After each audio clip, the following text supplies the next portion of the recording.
కేరళలోనే యాక్చువల్లీ ఇది మీరు కూడా చాలా ట్వీట్స్ చేస్తూనే ఉన్నారు, నేను చూస్తూ ఉన్నాను. యాక్చువల్లీ ఈ వారం మనం మాట్లాడాల్సిందే ఎంపురాన్ అనే మూవీ గురించి. మోహన్ లాల్ హీరోగా వచ్చినటువంటి యాక్చువల్లీ లూసిఫర్ అనే సినిమా వచ్చింది, దానికి పార్ట్ 2 ఇది అనుకుంటాను కదా, ఎంపురాన్ L2 అనే L2 సినిమా. ఇది ఇప్పుడు విపరీతమైన వివాదాన్ని చెలరేగేలాగా చేస్తోంది. అందులో కొన్ని సీన్స్ గుజరాత్ రైట్స్ కి సంబంధించిన వాటిని చూపించడం కానీ, బజరంగ్ దళ్ లీడర్ లాగా ఒకరిని ప్రొజెక్ట్ చేయడం కానీ, విలన్ ని ప్రొజెక్ట్ చేయడం కానీ, ఇవన్నీ కనిపించాయని చాలా మీ ట్వీట్స్ కూడా నేను చదివాను. సో ఎట్టకేలకు దీనికి సంబంధించి దీంట్లో మూవీ టీమే మళ్ళీ వాటిని వెనక్కి తీసుకొని ఒక 24 మోడిఫికేషన్స్ చేశామని చెప్తున్నారు. 24 మోడిఫికేషన్స్. ఏది దాంట్లో కొన్ని ఎడిట్ చేసినవి, కొన్ని రీఎడిట్ చేసినవి, కొన్ని పేర్లు మార్చినవి, ఇవన్నీ మోడిఫికేషన్స్ చేసి మళ్ళీ రిఫ్రెష్ చేసి దాన్ని మళ్ళీ సినిమాని స్క్రీన్స్ లోకి తీసుకొచ్చారు. సో అయితే అసలు ఎంపురాన్ సినిమాలో ఏముంది, ఎందుకు అంత కాంట్రవర్సీ అవుతుందని అది ఒకటి. బికాస్ చూసిన వాళ్ళు చెప్తున్నారు, మీరు చూసారా నాకు ఒకసారి తెలియదు, బట్ మీకు తెలిసిన ఇన్ఫర్మేషన్ కూడా చెప్పండి అందులో ఉన్న విషయాలు. రెండోది, ఇప్పుడు ఈ సినిమా ప్రొడ్యూసర్ ఇంటి పైన ఈడీ దాడులు చేస్తోంది, ఈడీ కూడా విచారణలో దిగింది. సో ఈ డబ్బులకు సంబంధించిన అవకతవకలు విపరీతంగా ఉన్నాయని, నిజానికి చాలా వరకు బ్లాక్ ని వైట్ చేయడము అనేది చాలా వరకు ఈ సినిమా వాళ్ళు కూడా చేస్తారు అనేది ఈ మధ్య కాలంలో చాలా మందికి తెలిసిందే. దాని గురించి డీటెయిల్స్ ఏంటి ఒకసారి చెప్తారా? సిబిఎఫ్సి సర్టిఫికేషన్ ముందు ఎట్లా ఇచ్చారు, ఇవి ఏంటి, ఎందుకు జరిగింది, ఒకసారి డీటెయిల్స్ చెప్తారు. నిజానికి మోహన్ లాల్ మోదీని కూడా కలిశారు, మోహన్ లాల్కి ఏం తెలియదు అన్నారు. మళ్ళీ తర్వాత పృథ్వీరాజ్ పాత్ర ఇందులో అధికం అని చెప్పారు. ఎవరి పాత్ర ఎంత? సాయి గారు, ఎంపురాన్ అనేది ఒక టైటిల్ లో చూస్తేనే above the king and below the emperor అని చెప్పొచ్చు అనమాట. ఒక ఎగ్జాంపుల్ అన్నమాట దాన్ని. ఓకే, లూసిఫర్ ది పార్ట్ 2 గా వస్తుంది. అది బిట్వీన్ 2 బిగ్ నేమ్స్ ఎంపురాన్ నడిమిట్లో ఉంటుంది. సో దిస్ ద ట్రియాలజీ, అంటే 3 సెక్షన్ గా ఈ మూవీ తీస్తున్నారు. లూసిఫర్ ఫస్ట్ ఉంటే ఎంపురాన్ ఇస్ 2, ఇంకా దాని తర్వాత ఏమొస్తుందో తెలియదు, పార్ట్ 3 బహుశా కొన్ని సంవత్సరాల తర్వాత రావచ్చు.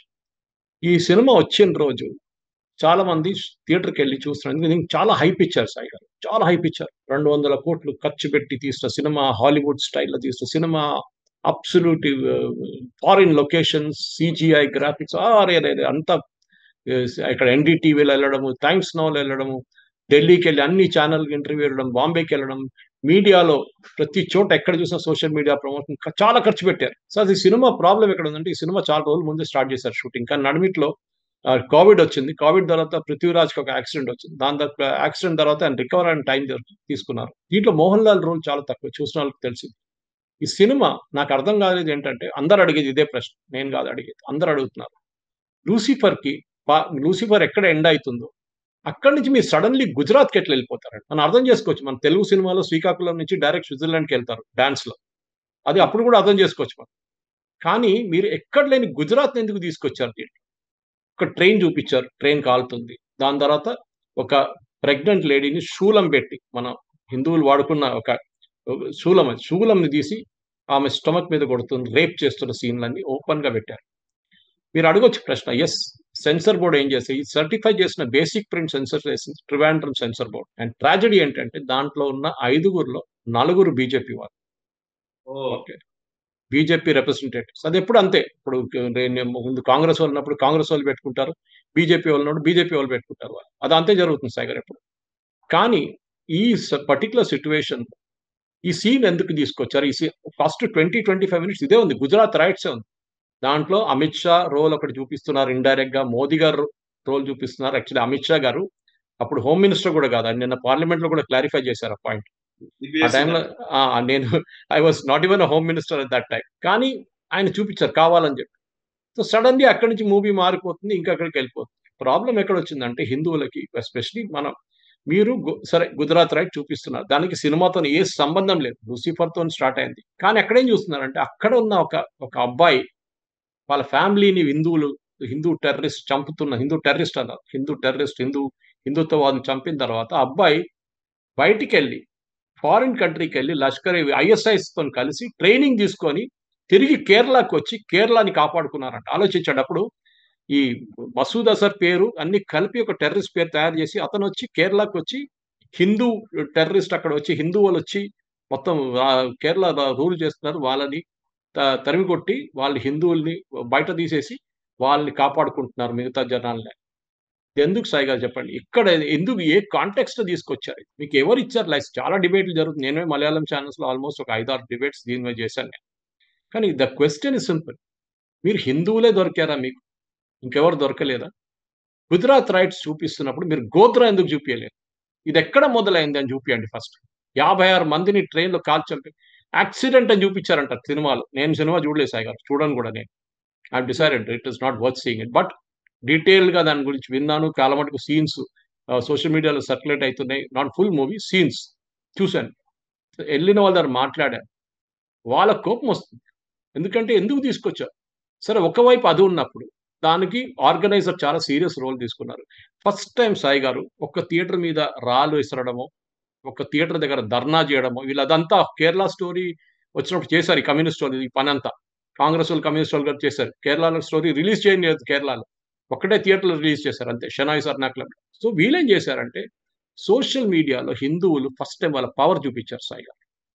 కంటిన్యూయస్‌గా ఇంక్లూడింగ్ మీ. నేను నేను ఐ అగ్రీ విత్ థట్. నేను కూడా ఉన్నాను దాంట్లో. ట్వీట్ చేయడము, పీఎంని ట్వీట్ చేయడము, అమిత్ షా గారిని ట్యాగ్ చేయడం అన్నీ చేశాం మేము. ఎందుకంటే ఈ సినిమా రివ్యూ చేయాల్సింది ఫస్ట్. ఎవరు రిలీజ్ చేశారు? మీరేం చేశారు? ఫస్ట్ డే వీళ్ళందరూ 50,00,00,000 అడ్వాన్స్ కలెక్షన్ అది ఇది అని చెప్పి 'మోహన్ లాల్', 'పృథ్వీరాజ్' టీచర్. కానీ రెండో రోజు అయ్యేదాకా రివర్స్ గేర్‌లో పోయింది బండి. సడెన్‌గా అందరూ అటాక్ చేస్తున్న దాన్ని చూసి 'మోహన్ లాల్' అపాలజైజ్ చేశారు. టెలివిజన్‌లో డిబేట్‌లు, ఆర్ఎస్ఎస్ వాళ్ళు ఆర్గనైజర్‌ల ఆర్టికల్ మీద ఆర్టికల్స్ వస్తున్నాయి. దాని తర్వాత 'మోహన్ లాల్‌కి' అపాలజీ లాగా రాసారు. అపాలజీ అని చెప్పట్లేదు ఆయన. ఏం చెప్పారంటే, ఎవరికైనా దీనిలో బాధ అనిపించిందంటే ఐయామ్ సారీ అబౌట్ ఇట్. అంతే. నేను తప్పు చేశానని చెప్పట్లేదు. The question is simple. 'Mohan Lal' supporters ఏమంటున్నారంటే, 'మోహన్ లాల్' స్క్రిప్ట్ చదవలేదు. హ్మ్. ఎట్లా అండి? స్క్రిప్ట్ చదవకుండా సినిమా చేస్తారండి ఎవరైనా? సరే అదంతా ఎక్స్‌క్యూజ్ ఇప్పుడు. దాంతో ప్రాబ్లమ్ అయిందా? హిందువులతోని మొదలైంది. దాని తర్వాత ఈ సెన్సార్ సర్టిఫికేట్‌కెళ్ళిపోయింది. మళ్ళీ రీసెన్సరింగ్‌కెళ్ళింది. It's not resensoring actually. It is censor certificate again. ప్రొడ్యూసర్సే వాళ్ళే 24 కట్లు కట్ చేశారు సీన్ నుంచి. దాంట్ల మెయిన్ విలన్ నేను చెప్పాను చూడండి. గుజరాత్ నుంచి ఒక విలన్ వస్తాడు హిందూ. 'బజరంగి' చూడండి పేర్లు చూడండి. 'బజరంగి' హనుమంతుడి పేరే పెడుతున్నారు. టెర్రరిస్ట్ అందరిని కాపాడుకుంటున్న ముస్లిం పేరేమో 'హఫీజ్ సయీద్' పేరు పెట్టుకున్నారు.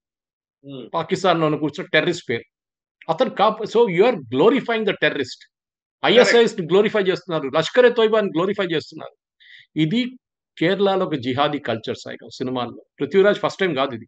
దీనికన్నా ముందు కూడా ఆయన చేశారు. 'గ్రేట్ ఇండియన్ కిచెన్‌లో' చేశారు. చాలా మటుకు 'పృథ్వీరాజ్' కాదు మిగతా సినిమాలు కూడా చెప్తున్నాను. హలాల్ ఫ్లాట్‌కి అడ్వర్టైజ్ చేసిన మనిషి ఈ 'పృథ్వీరాజ్.' ఆలోచించండి.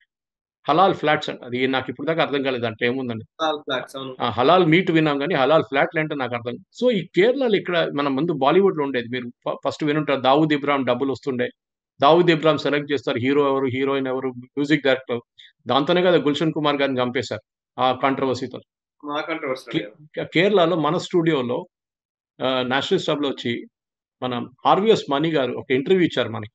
అవును. దాంట్లో హి మెన్షన్డ్ ఆయన ఒకసారి సీబీఎఫ్‌సీ బాంబేకి డెప్యుటేషన్ పంపించారు ఆయనకి హోమ్ మినిస్ట్రీ నుంచి. ఇట్లా డౌట్ వచ్చిన తర్వాత ఇక్కడ ఏం జరుగుతుందో చూడని చెప్పేసి. ఆయన అంటున్నది ఏంటంటే ఇక్కడ బాలీవుడ్ లాగానే కేరళలో కూడా బయట నుంచి వచ్చే డబ్బులు మొత్తం. ఇప్పుడు ఈ సినిమా కూడా చూడండి సాయి గారు. దీనికి ఖర్చయిన డబ్బులు 200,00,00,000 అంటున్నారు. కొంతమంది 150 ప్రొడ్యూసర్‌లేమో అంటున్నారు మేము 50,00,00,000 కన్నా ఎక్కువ ఖర్చు పెట్టలేదు. రిమైనింగ్ డబ్బులు ఎక్కడి నుంచి వచ్చిందని. 'పృథ్వీరాజ్' మొన్ననే ఒక 6 నెలలు, సంవత్సరం ముందు 30,00,00,000 ఇల్లు కొన్నాడు. ఫ్లాట్ కొన్నారండి బాంబేలో. డబ్బులు ఎక్కడి నుంచి వచ్చిందండి? మీ ఇన్‌కమ్ టాక్స్ రిటర్న్స్ చూపిస్తుందది. మీరు ప్రొడ్యూసర్ మీరు ఇంత ఖర్చు పెట్టారు. ఇప్పుడు చూడండి దిస్ ఇస్ 'ఆమీర్ ఖాన్' కేస్‌లో ఇదే ఉండే సాయి గారు మీకు గుర్తుంటది. 'త్రీ ఇడియట్స్‌కి' 'దంగల్‌కి' 1000,00,00,000 చైనాలో కలెక్ట్ అయిందంట. 1000,00,00,000 చైనాలో కలెక్ట్ అయిందంట. ఎవరు బికాస్ బయట నుంచి ఫారిన్ ఎక్స్‌చేంజ్ వచ్చేటప్పుడు క్వెషన్ లేదు. ఇన్‌కమ్ టాక్స్ లేదు దాని మీద. తర్వాత మీరు ఇక్కడ కడతారు అది డిఫరెంట్ క్వెషన్. ఇది ఈ సినిమా కూడా చూడండి. కేరళలో 734 థియేటర్‌లో సినిమా నడిచింది సాయి గారు. 4 షోలు పెట్టుకుందాం. రూ. 150 టికెట్ పెట్టుకుందాం. రూ. 150 టికెట్ పెట్టుకొని మొత్తం కలెక్ట్ చేస్తే హౌస్‌ఫుల్ నడిస్తే కూడా ఒక్క రోజుకి 18,00,00,000 కలెక్షన్. దాంట్లో 30% ఎంటర్‌టైన్‌మెంట్ టాక్స్, మిగతా మున్సిపల్ టాక్స్ అన్నీ తీసి థియేటర్ మార్జిన్ తీసేసి అన్నీ చేస్తే ప్రొడ్యూసర్‌కి 50% వస్తుంది. అంటే 9,00,00,000. రెండో రోజే వీళ్ళు 100,00,00,000 అయిపోయిందన్నారు. ఓవర్‌సీస్ కలెక్షన్ కూడా ఉందన్నారు. ఓవర్‌సీస్ కలెక్షన్ ఎంత ఉంటుందండి? బయట ఎంతమంది మలయాళీస్ ఉన్నారు? దుబాయ్‌లో ఉంటారు. కొంతమంది యూఎస్‌లో ఉంటారు. యూరోప్‌లో ఉంటారు. వాళ్ళు హౌస్‌ఫుల్ చేసుకుంటారా డైలీ? ఇది బ్లాక్ మనీ వైట్‌గా కన్వర్ట్ చేసుకుంటున్నారు. సో, ఈ గోకులం గోపాల్ అని చెప్పి దీని ప్రొడ్యూసర్ చాలా పెద్ద బిజినెస్ మ్యాన్ కేరళలో. చిట్ ఫండ్ కంపెనీ నడుస్తాడు. గోకులం చిట్ ఫండ్స్ అని. హోటల్‌లు ఉన్నాయి ఆయనకి, సినిమా థియేటర్‌లు ఉన్నాయి ఆయనకి, రిసార్ట్స్ ఉన్నాయి, అన్ని లేని పని ఏం లేని అడగండి, అన్ని ఉన్నాయని. గోకులం గోపాల్ ఇంటి మీద, ఆఫీస్ మీద వాళ్ళ పొద్దున దాడి జరిగింది. అందరు ఇమీడియట్ గా ఏం చెప్పారంటే, సినిమాలో కూడా ఒక సీన్ ఉంది. ఇదే సినిమాలో ఈడీ వాళ్ళు వచ్చి పట్టుకెళ్తారు. మంజు వారియర్ అనే ఒక యాక్ట్రెస్ ఉంది, ఆమెను తీసుకెళ్ళిపోతారు ఈడీ వాళ్ళు. అదే జరిగింది చూడండి అంటారు. కాదు, ఈ జరిగిన రేడు దీనికన్నా ముందు జరిగిన రేడ్కి సంబంధం ఉంది. ఇదే గోకులం గోపాలన్ మీద ఒక సంవత్సరం ముందు రేడ్ చేస్తే ఆయన ఇంటి నుంచి 1200 కోట్లు క్యాష్ దొరికింది. 1200 crores cash రాసిచ్చారు.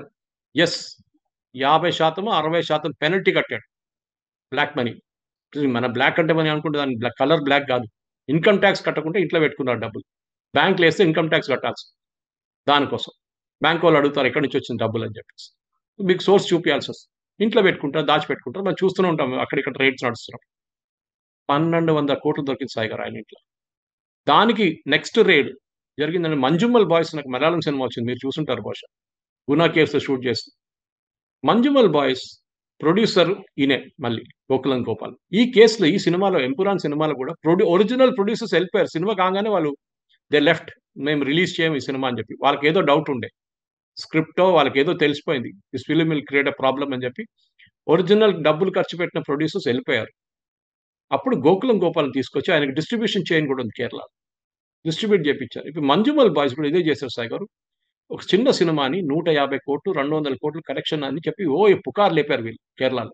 Box office break అది ఇది అని చెప్పి. లాస్ట్ ఇన్కమ్ ట్యాక్స్ రేడ్ ఇదే గోకులం గోపాలన్ మీద, దాంట్లో లీడ్ యాక్టర్ ఉన్న ఆయన మీద రైడ్ చేస్తే యాక్చువల్ కలెక్షన్ 14 కోట్లు. ఇది కన్వర్షన్ సాయి గారు. ఇది మనం అన్ని లాంగ్వేజ్ చూస్తున్నాం మనం. ఇది లేనిపోని కలెక్షన్ చూపిస్తారు, హౌస్ఫుల్ అని చెప్తారు, కానీ తర్వాత చూస్తే హౌస్ఫుల్ లేదు, ఏం లేదు. సినిమా థియేటర్లు మొత్తం కొనుక్కుంటారు, టికెట్లు తీసుకొని ఫ్యాన్స్కి ఇచ్చేస్తారు, మొత్తం కలెక్షన్ చెప్తారు, బ్లాక్ని వైట్ చేసుకుంటారు, అంతే వీళ్ళ పని ఇది.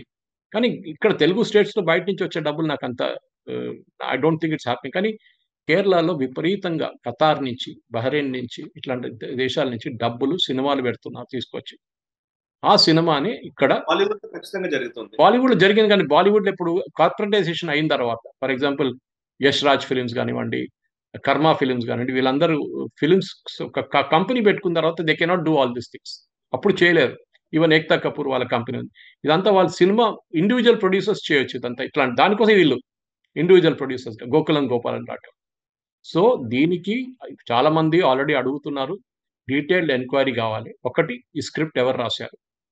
భారతదేశంలో పతాకానికి కాల్సిన సీన్ దీంట్లో ఉంది. ఎవరు రాశారు? ఎవరు కన్సీవ్ చేశారు ఆ సీన్? అది మన ఆర్మీని తిడుతున్నారు, అది చూపించారు. మన ఆర్మీ మీద టెర్రరిస్ట్ దాడి చేస్తున్నారు, అది చూపించారు.